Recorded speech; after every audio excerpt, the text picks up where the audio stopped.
You're watching KITV News. And I'll promise you this. I will work every day to make Washington, D.C. as inconsequential in your lives as I can. After declaring his candidacy for president in South Carolina today, Governor Rick Perry traveled to New Hampshire. The newest contender for the White House started off his campaign with a meet and greet in Greenland. Good evening. I'm Catherine Stolp. Thank you for joining us tonight. Governor Perry is joining a crowded GOP field of candidates. In South Carolina, Perry told supporters he'll work to decrease government interference in the lives of Americans. KITV's Chris Coffey joins us from the newsroom to explain why not everyone is on board with the governor. Chris. Catherine, Governor Perry has a lot of support here in Texas, and political analysts say he'll appeal to conservatives across the United States. On the other hand, critics say they don't want Perry to mess with America like he's messed with Texas.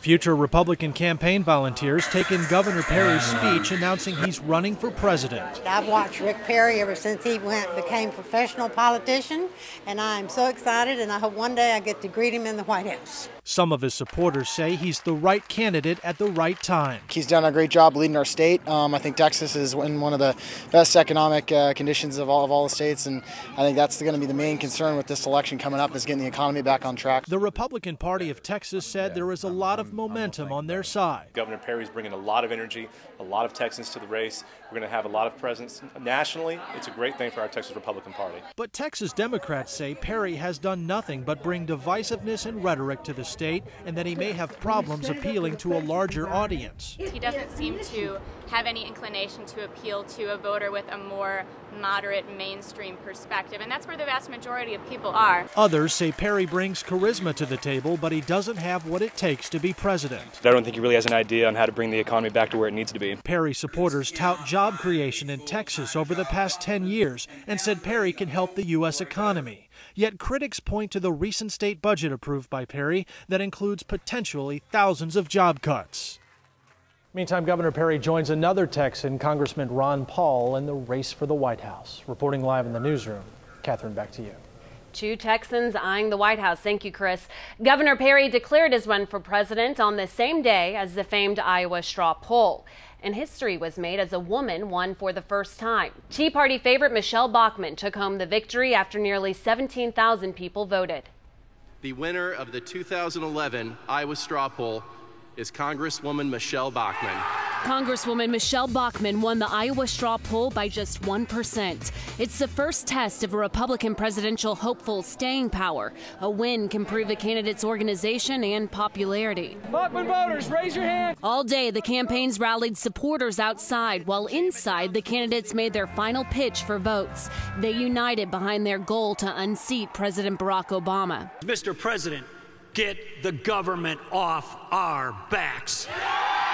Tea Party favorite Michelle Bachmann emphasized her values. In Iowa, we are social conservatives, and we will never be ashamed of being social conservatives. Thousands got up close with the candidates, listened to music, and paid $30 to cast their ballots. The campaigns often foot the bill.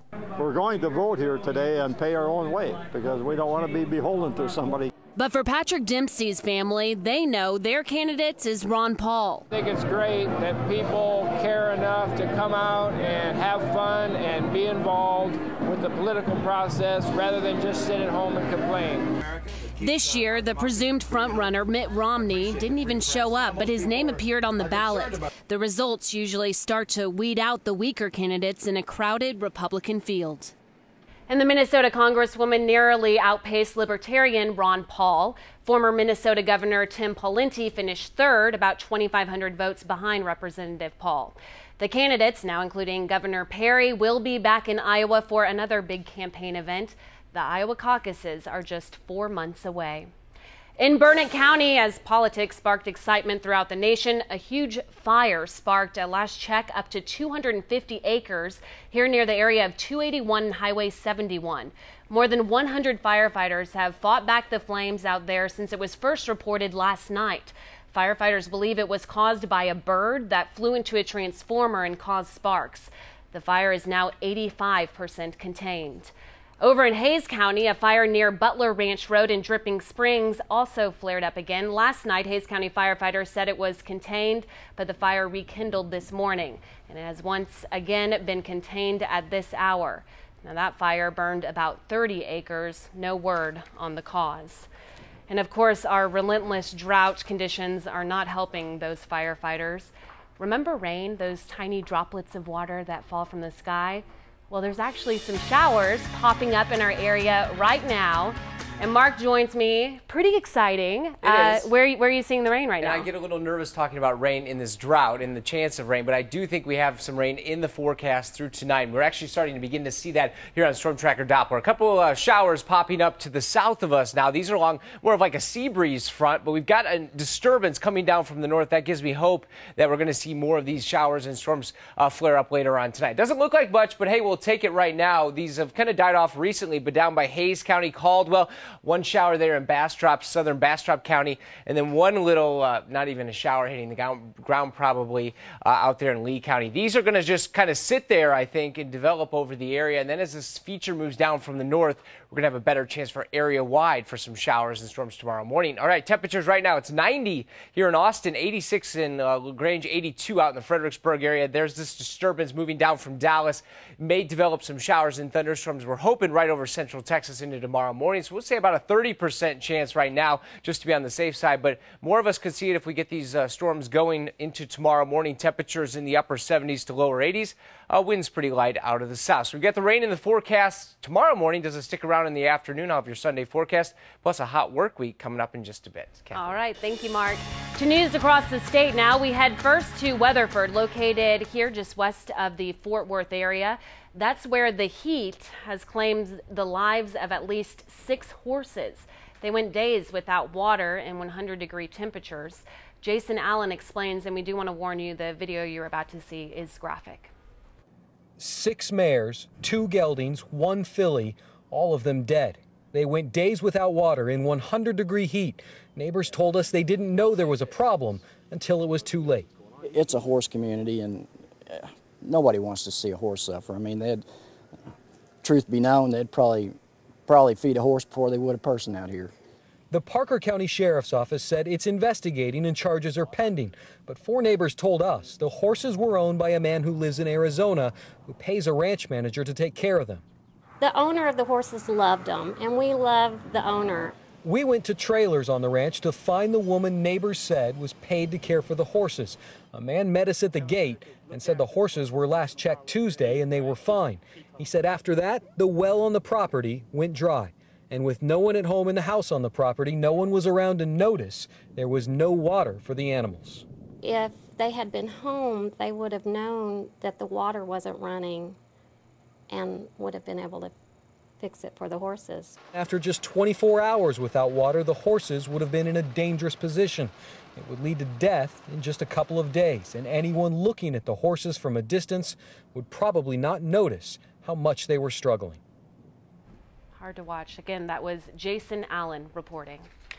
More Mexicans who take weekend trips to Texas are now flying instead of driving to bypass one of their country's deadliest areas. Many come from Monterrey to visit family or shop in McAllen and Brownsville. But as the drug cartels fight for control of lucrative routes into the U.S., the 2.5-hour drive along an empty highway has just become too risky. U.S. Customs and Border Protection says the number of passengers arriving from across the border on private planes was up 93% at McAllen Miller International Airport in the first 6 months of 2011 when compared with the first 6 months of 2009.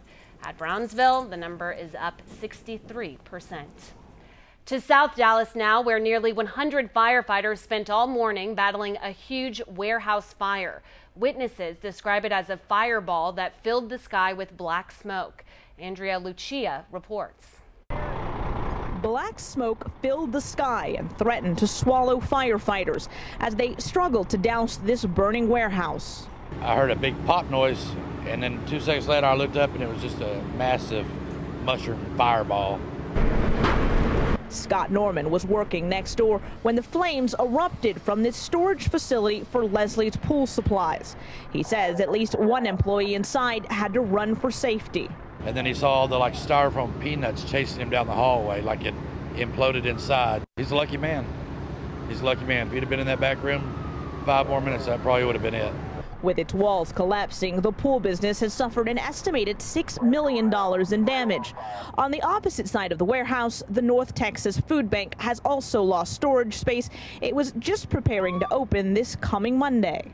For us to start storing a lot of fresh produce, frozen meats, things that were going to help us actually reach out into the community with a lot more healthy foods and nutritious foods. The smoke did appear to overwhelm one firefighter who we saw carried away on a stretcher.